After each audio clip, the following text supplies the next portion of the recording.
Hotel Black Power, brothers and sisters. This is another part. Had to continue on with the addicted entertainers, and we left off at Michael Jackson. So I'll just go back and do the recap. Michael Jackson, his addiction was not, I guess, premeditated or by his own will, something that he wanted to do. However, when he, let me just go back to the childhood. When they were children, they just reached stardom as children as the Jackson 5. They was all sexually abused. And this is coming from Tito and Jermaine, where they stated that had to all line up and they were all sexually abused and penetrated by these old white CEOs, records company CEOs, and music executives, and Quincy Jones. So, and this was with the permission of their father, Joe. Part of the sex ritual that Joe allowed these crackers to,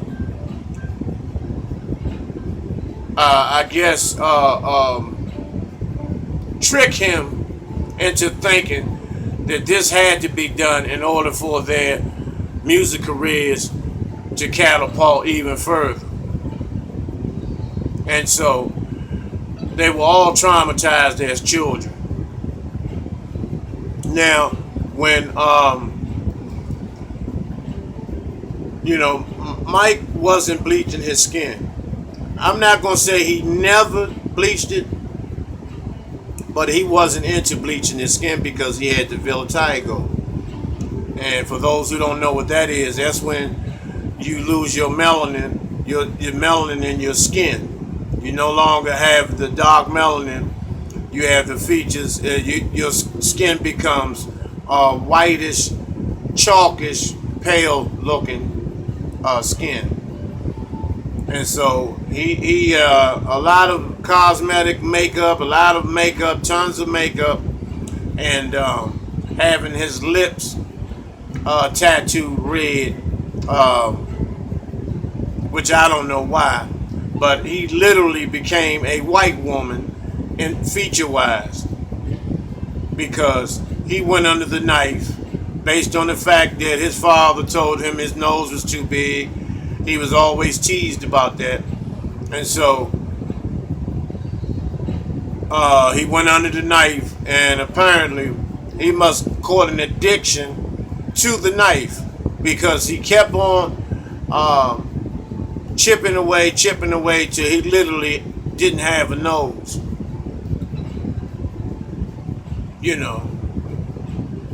I don't even know how he was breathing through those tiny little nostrils, and he had got a chin cleft.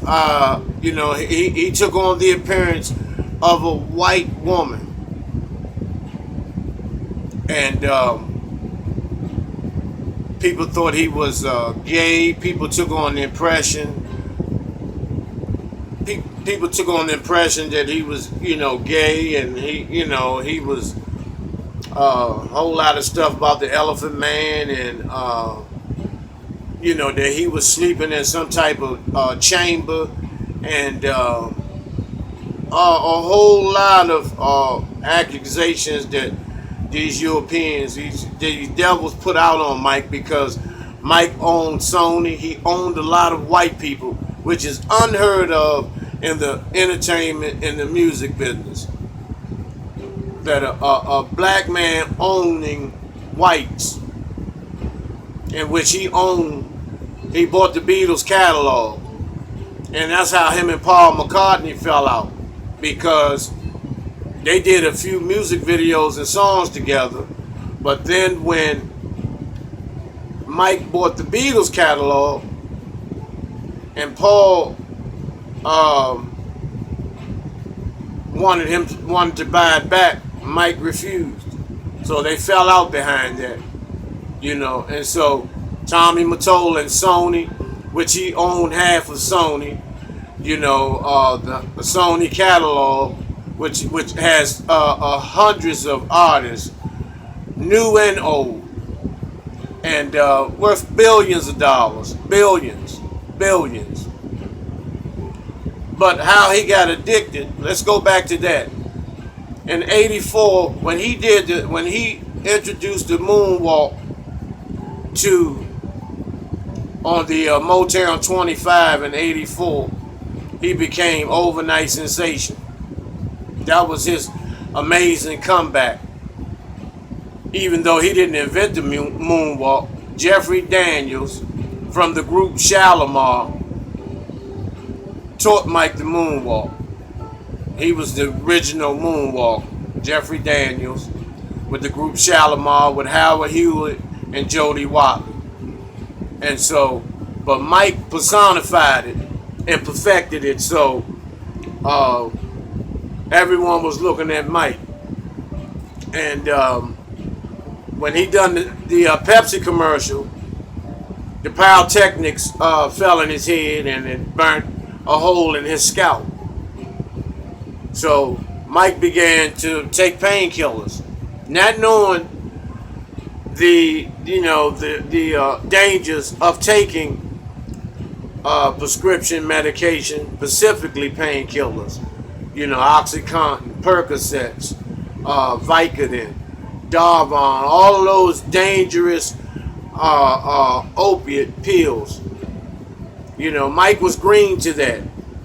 However, he caught an addiction to it. And gradually, he began to lose a lot of weight. But at the same time, he was still performing, having stellar performances, still doing tours. And when he began to be accused of messing with these boys, he had stopped touring and had to fight off these devils because of what they put on him. Now, as far as the sexual contact with those boys, I know that one child, the parents and the whole family put him up to do that, to set Mike up, in which the boy recanted his story later on and said that Mike never done that. I don't know. I don't know what the situation is. I know that Mike he hit a couple of women. I know Whitney Houston spent the night with him. Stephanie Mills, along with Mickey Howard, which is said that Brandon Howard, who looks exactly like Michael Jackson, talks, walks, dances, sings like him, is said to be Mike's son, his real son, because those other children are not his children. They are not his children. There's no way a black man can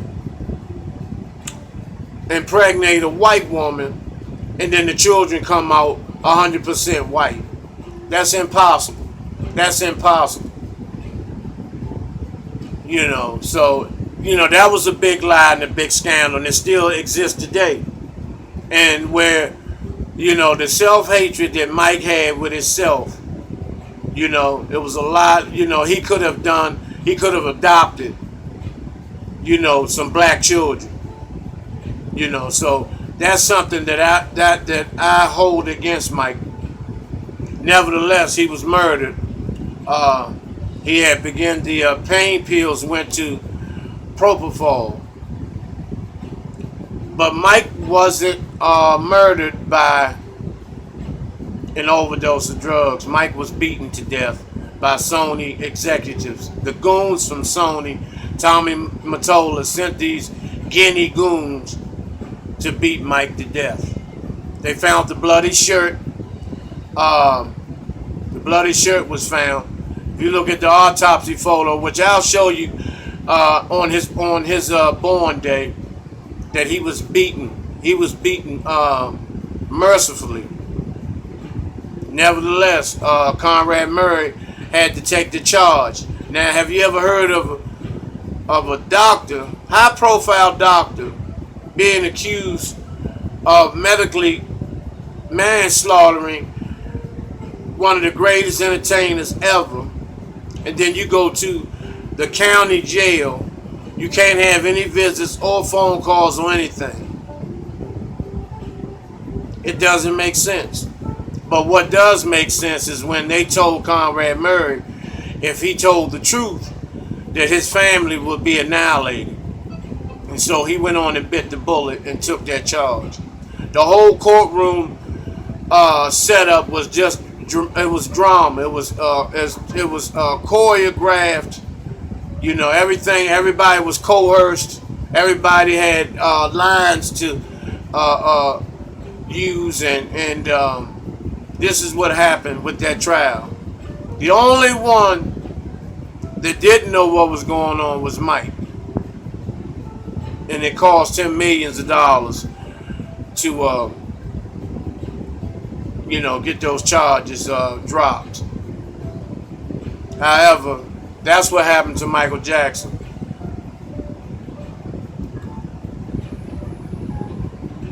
Gary Doherty,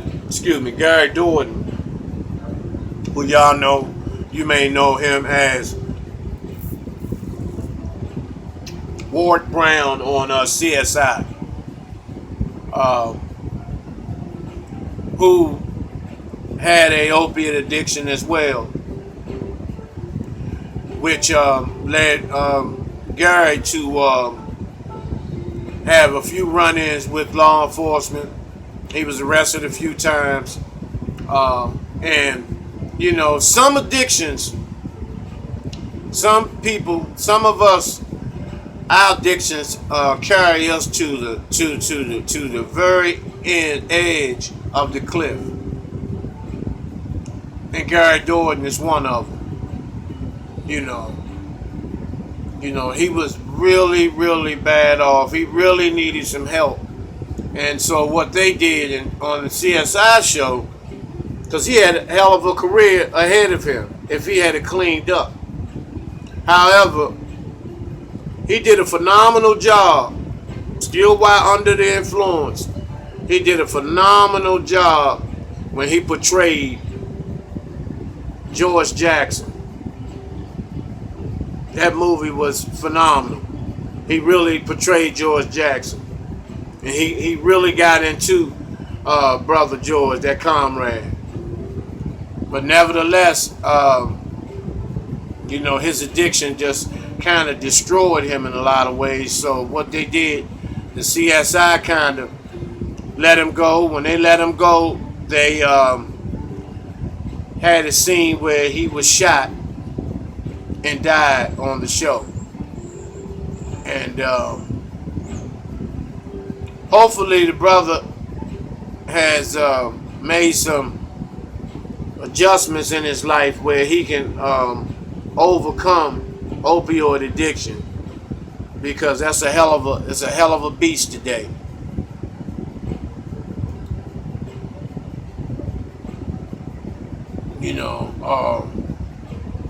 It's sad to see some of our brothers go away like that. Excuse me. And hopefully he'll make a comeback, and he'll do what he has to do, in terms of putting the pieces back together in his life, because he's a phenomenal actor as well in his craft. Phyllis Hyman, phenomenal sister, who was said to have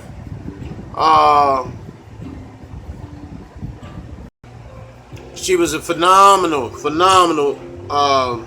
entertainer. She dressed like a lavish queen. She had gorgeous features, gorgeous. She was a very, very attractive woman. But how she was dealing with self-hate issues because she found herself ugly. She involved herself with brothers that were, quote unquote, some fucked up niggas that used her and help her keep her self-esteem at a low point where they can manipulate and use her and fuck her over and take her money. And she would sing about it, and she would run through man after man looking for love. But at the same time, she had some pipes on her, and she had a distinct voice, and very, very powerful, very, very beautiful, a voluptuous queen. However, circumstances surrounding her murder / death, still, the jury is still out on that. But as you know, I'm under the impression that she was murdered. I'm under the impression that she was murdered because of the fact that when you look at her role and the way she was coming back, she wanted to live. So I just cannot see her taking herself out. And for what reasons?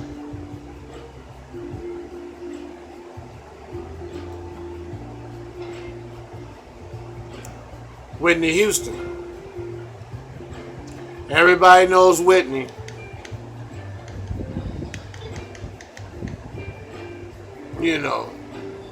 I believe in my heart Whitney was the baddest female singer, black singer ever. That's just my personal opinion. There's other singers, there's other females that can reach high notes and can do other things, but to me, Whitney was the best because of her versatility, her uniqueness, the swag that she possessed. Plus, she was also an actress. She was also a wife. She was also a mother. However, when a lot of issues are not addressed in your childhood and adolescence, they surface. It's just magnetized when you come across money. And Whitney was a multi-millionaire. And her addiction was multi as well.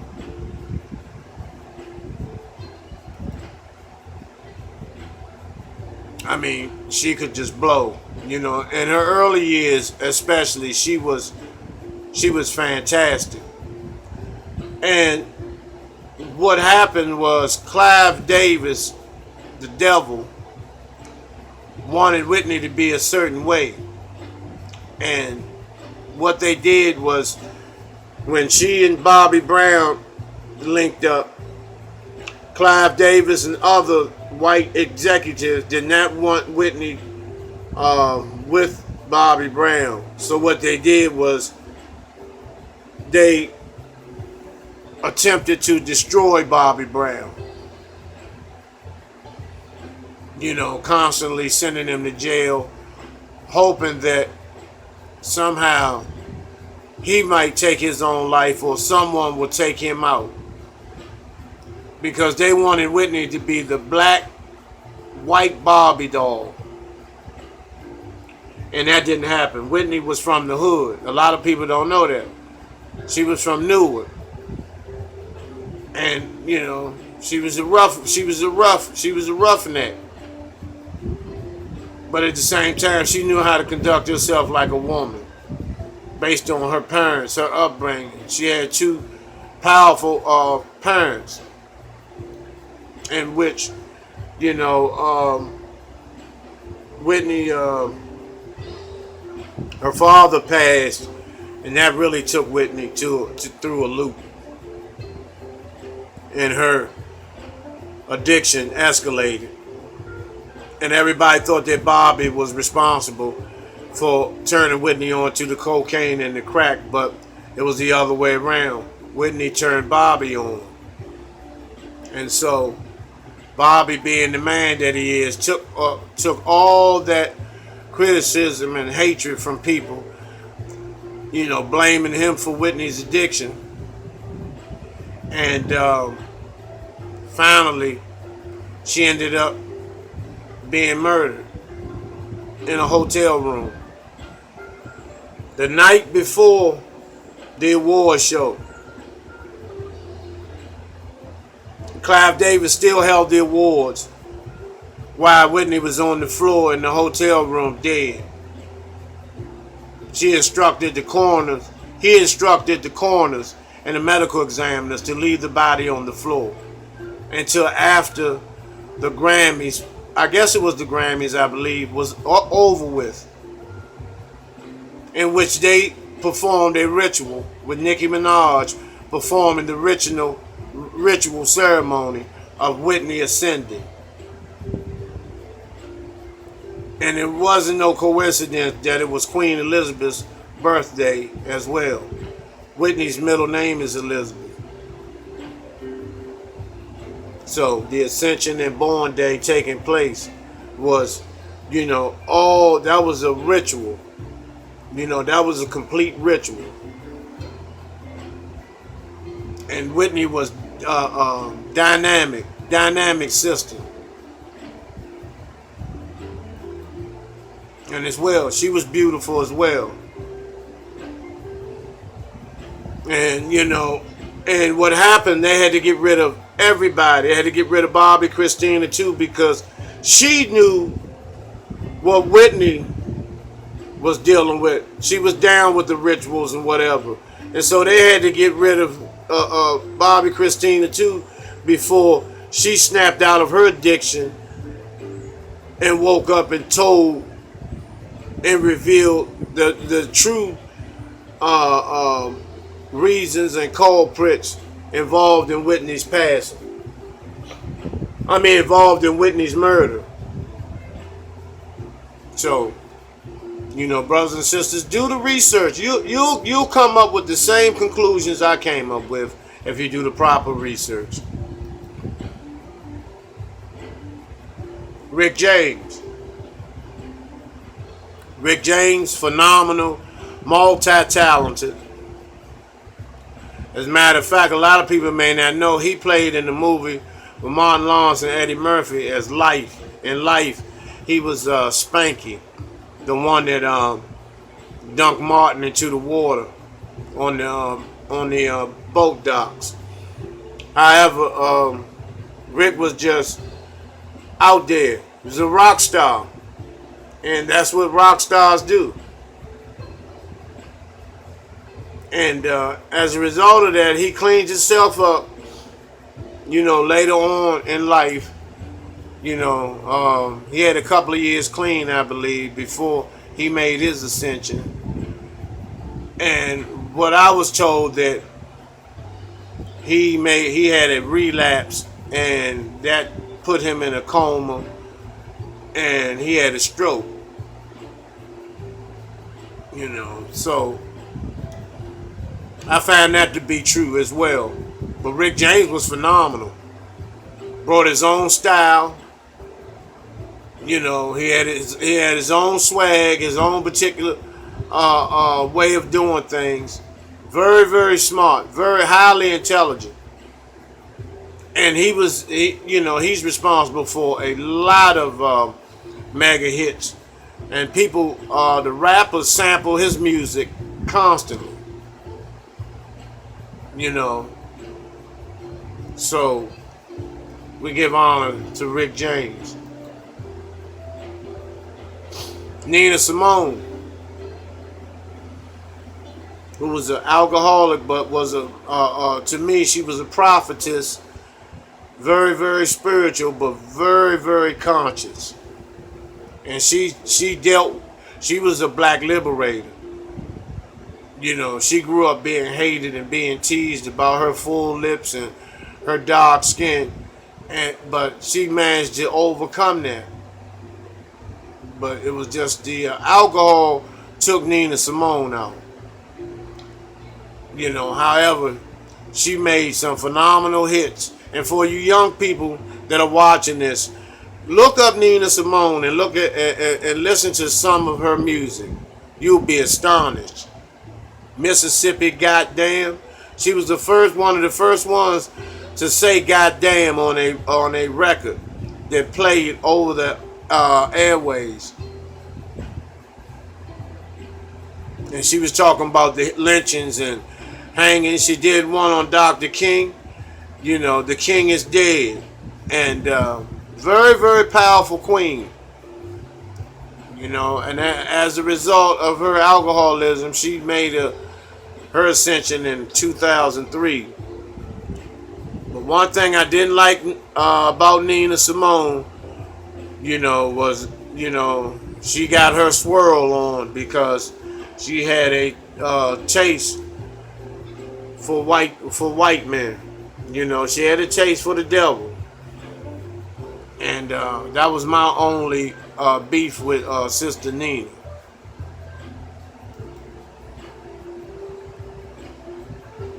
Very lovely black queen. James Brown, who's responsible for so much. His music is the most sampled music in black history.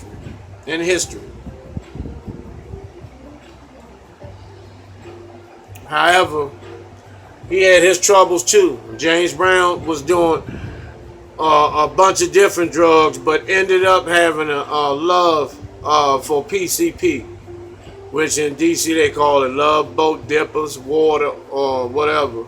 And that's where he had his troubles with law enforcement. But it's so much I can say about James Brown. I don't have nowhere near the time. But he is the godfather. He is the godfather of soul. He's the king of it. He's the king. And he was murdered as well. If you look at, I did a video on James Brown, how he was murdered by his manager when he was in the hospital Christmas Eve. And he was to be released Christmas Eve. He had a clean bill of health, laughing with the family. He was ready to go back on tour in Connecticut. The doctor told him, just by it being late in the evening, just go ahead and just stay here and we'll do the paperwork in the morning and discharge. And so his manager, Charles Bobbitt, stated, because he was the last one there, and I don't know why he stayed behind and everyone else went home. He stayed behind, and what he said that when he went to get James Brown an Ensure, can of Ensure downstairs, he came back and James Brown was gray and he was deceased, which is not true. When his brother-in-law stated that Chip, I forgot his last name, when he stated that James Brown was murdered, he was shot and killed 3 days later. Chip Lumar, when he stated that James Brown was murdered, he was going in his house. He lived in a gated community. When he got to the gate, he was executed at the gate. See, that's the cover-up for James Brown's death. Al Sharpton, if you look at the funeral, Al Sharpton is standing at the head of the casket and his hands in a Masonic position, meaning that, the ritual has been carried out. Real deep, brothers and sisters. Got to pay attention. Have to pay attention. I hope you got something out of this. I hope I presented this information to you in a way that you may understand and appreciate. And I'll be coming back with more later on. Like always, Hotep, Black Power.